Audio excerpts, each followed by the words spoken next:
राधे राधे साथियों, आप सभी को ज्येष्ठ माह के शुक्ल पक्ष की परम पवित्र एकादशी तिथि यानी कि निर्जला एकादशी की अनंत शुभकामनाएं एवं बधाई। दोस्तों, आज की ये वीडियो बेहद ही महत्वपूर्ण, अद्भुत और ज्ञानवर्धक होने वाली है, क्योंकि आज के इस वीडियो में हम जानेंगे कि साल 2026 में पड़ने वाली समस्त पापों को जड़ से नाश करने वाली, साल भर की सभी 24 एकादशियों का पुण्य मात्र एक ही दिन में प्रदान करने वाली, जीवन में अपार सौभाग्य देने वाली और साक्षात भगवान श्री हरि विष्णु की विशेष कृपा प्राप्त करवाने वाली निर्जला एकादशी किस दिन पड़ने जा रहे हैं। 24 या 25 जून इस बार एकादशी तिथि को लेकर भक्तों और लोगों के बीच काफी असमंजस और दुविधा की स्थिति बनी हुई है। कोई 24 जून को व्रत रखने की बात कह रहा है तो कोई 25 जून को एकादशी की सही तारीख बता रहा है। ऐसे में आपके मन में कई तरह के सवाल उठ रहे होंगे कि इस महाव्रत का पारण यानी व्रत खोलने का सही और सटीक समय क्या है। इसके साथ ही हरिवासर का वो कौन सा कड़ा नियम है जिसका पालन ना करने पर व्रत खंडित हो जाता है। और सबसे बढ़कर ज्येष्ठ मास की इस भयंकर और झुलसा देने वाली गर्मी में बिना जल और अन्न के रखे जाने वाले सबसे कठोर व्रत के विशेष और चमत्कारिक उपाय क्या हैं, तथा इस दिन किन किन वस्तुओं का दान करने से सीधे बैकुंठ लोक की प्राप्ति होती है। ये संपूर्ण जानकारी आपको इसी वीडियो में बहुत ही गहराई और विस्तार से प्राप्त होने वाली है। इसीलिए दोस्तों, निवेदन है आपसे कि आज की इस बेहद ही महत्वपूर्ण एवं ज्ञानवर्धक वीडियो को थोड़ा सा समय निकालकर शुरू से लेकर बिना भगाए अंत तक जरूर देखना। मैं आपको विश्वास दिलाता हूं कि निश्चित रूप से आपकी सारी उलझन, सारा कंफ्यूजन और व्रत को लेकर जो भी शंकाएं हैं वे पूरी तरह से दूर हो जाएंगी। वीडियो में आगे बढ़ें और निर्जला एकादशी के अद्भुत रहस्यों को जानें। उससे पहले यदि आप इस परम पवित्र एकादशी तिथि पर अपने और अपने संपूर्ण परिवार के ऊपर भगवान श्री हरि विष्णु और धन की देवी माता लक्ष्मी जी की असीम कृपा जीवन भर प्राप्त करना चाहते हैं तो कमेंट सेक्शन में पूरे भाव से राधे राधे लिखकर सब्सक्राइब जरूर कर लें। धार्मिक मान्यताओं और हमारे पवित्र धर्म ग्रंथों के अनुसार ज्येष्ठ माह के शुक्ल पक्ष में पड़ने वाली इस निर्जला एकादशी का महत्व शास्त्रों में बहुत ही गहरा, रहस्यमयी और अनंत फलदायी बताया गया है। एकादशी का व्रत तो वैसे भी सभी व्रतों में राजा माना जाता है, लेकिन ज्येष्ठ मास की इस निर्जला एकादशी की महिमा अपने आप में अद्वितीय है, क्योंकि ये पूरे वर्ष की एकमात्र ऐसी एकादशी है जिसमें व्रत के दौरान अन्न के साथ साथ जल की एक बूंद भी ग्रहण करने की सख्त मनाही होती है। महाभारत काल की कथाओं के अनुसार एक बार पांडव पुत्र महाबली भीमसेन ने महर्षि वेदव्यास जी से अत्यंत विनम्र भाव से पूछा था कि हे गुरुदेव, मेरे सभी भाई और माता कुंती एकादशी का व्रत पूरे नियम से रखते हैं और मुझे भी ऐसा करने को कहते हैं, परंतु मेरे उदर में ब्रक नामक एक अत्यंत तीव्र अग्नि का वास है, जिसे शांत करने के लिए मुझे भारी मात्रा में भोजन की आवश्यकता होती है। मैं भगवान श्री हरि विष्णु की भक्ति कर सकता हूँ, दान पुण्य कर सकता हूँ, परंतु मैं महीने में 2 बार आने वाली एकादशियों पर भूखा नहीं रह सकता। कृपया मुझे कोई ऐसा उत्तम और श्रेष्ठ व्रत बताइए जिसके प्रभाव से मुझे बिना भूखे रहे ही सभी एकादशियों का पूर्ण फल और अंत में बैकुंठ धाम की प्राप्ति हो जाए। तब महर्षि वेदव्यास जी ने उन्हें इसी निर्जला एकादशी के अद्भुत और परम कल्याणकारी महात्म का गहराई से वर्णन करते हुए बताया था कि हे भीम, यदि तुम ज्येष्ठ मास के शुक्ल पक्ष में आने वाली इस एकादशी पर सूर्योदय से लेकर अगले दिन द्वादशी के सूर्योदय तक बिना अन्न और बिना एक भी बूंद जल ग्रहण किए पूर्ण संयम के साथ उपवास करो तो तुम्हें साल भर की सभी 24 एकादशियों का पुण्य मात्र इस एक दिन के कठोर व्रत से ही प्राप्त हो जाएगा। महर्षि की आज्ञा मानकर भीमसेन ने पूरे विधि विधान से इस कठिन व्रत को धारण किया था, जिसके बाद से इस परम पवित्र दिन को भीमसेनी एकादशी या पांडव एकादशी के नाम से भी जाना जाता है। भक्तों, शास्त्रों और पुराणों में बहुत ही स्पष्ट रूप से उल्लेखित है कि ये एकादशी इंसान के जन्म जन्मांतर के सुमेरु पर्वत जितने विशाल और घोर पापों को भी क्षण भर में भस्म करके राख कर देती है।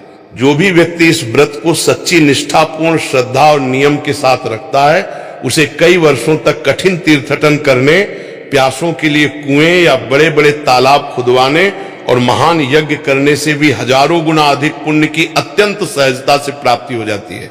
एकादशी के नियमों की बात करें तो आहार और आचरण में कठोर संयम अत्यंत आवश्यक है। धर्म ग्रंथों में स्पष्ट रूप से बताया गया है कि एकादशी तिथि पूर्ण रूप से भगवान श्री हरि विष्णु को समर्पित व्रत तिथि है। पद्म पुराण तथा स्कंद पुराण में एकादशी के दिन चावल के सेवन को महापाप की श्रेणी में रखा गया है। शास्त्रीय मान्यता है कि एकादशी के दिन चावल में पाप तत्व का वास होता है, इसीलिए चावल या चावल से बना कोई भी पदार्थ इस दिन भूलकर भी ग्रहण नहीं किया जाता। चाहे आप व्रत रहें या ना रहें, निर्जला एकादशी के दिन घर में गलती से भी चावल ना बनाएं और ना ही किसी को परोसें। इस एकादशी का मूल तत्व आत्मा की पवित्रता और संकल्प की शक्ति है। इस दिन किसी भी प्रकार का क्रोध, लोभ, हिंसा और दूसरों की चुगली या निंदा करना सर्वथा वर्जित माना गया है। इस दिन बाल, दाढ़ी या नाखून काटना भी शास्त्रों में वर्जित बताया गया है। पूर्ण रूप से सात्विक विचार रखें, ब्रह्मचर्य का पालन करें और घर को पूर्ण रूप से साफ सुथरा रखें, क्योंकि जहां गंदगी होती है वहां माता लक्ष्मी का वास कभी नहीं होता। निर्जला एकादशी के दिन रात्रि जागरण का भी बहुत अधिक महत्व है। अतः यदि संभव हो तो रात में सोए नहीं, बल्कि भगवान विष्णु के मंत्रों का जाप करें और विष्णु सहस्त्र नाम का पाठ अवश्य सुनें। भक्तों, जिन भी लोगों के जीवन में सुख, शांति, समृद्धि का अभाव है या जिनके अटके हुए कार्य लाख कोशिशों के बाद भी पूरे नहीं हो रहे हैं, उनके लिए हम शास्त्रों में बताए गए निर्जला एकादशी के बेहद ही खास, गहरे और चमत्कारिक उपाय लेकर आए हैं, जिन्हें आपको बहुत ही एकाग्रता और सच्ची श्रद्धा के साथ करना है। सबसे पहले बात करते हैं इस दिन किए जाने वाले महादान की। उपाय और दान के तौर पर निर्जला एकादशी के दिन, क्योंकि ज्येष्ठ मास की भयंकर और चिलचिलाती गर्मी पड़ती है, इसलिए इस दिन जल का दान करना तीनों लोकों में सबसे बड़ा महादान माना गया है। आप इस दिन एक नया मिट्टी का घड़ा या कलश लें, उसे साफ और शुद्ध जल से पूरा भर दें। उस जल के अंदर थोड़ी सी चीनी, मिश्री या गुड़ डाल दें ताकि वो मीठा हो जाए। फिर उस कलश को एक कोरे सफेद कपड़े से ढककर उसके ऊपर कुछ दक्षिणा रखकर किसी योग्य और सात्विक ब्राह्मण को या किसी भी मंदिर में पूरे आदर भाव से दान कर दें।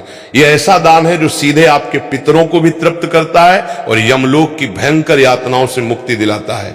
इसके साथ ही राहगीरों को ठंडा पानी या शरबत पिलाएं।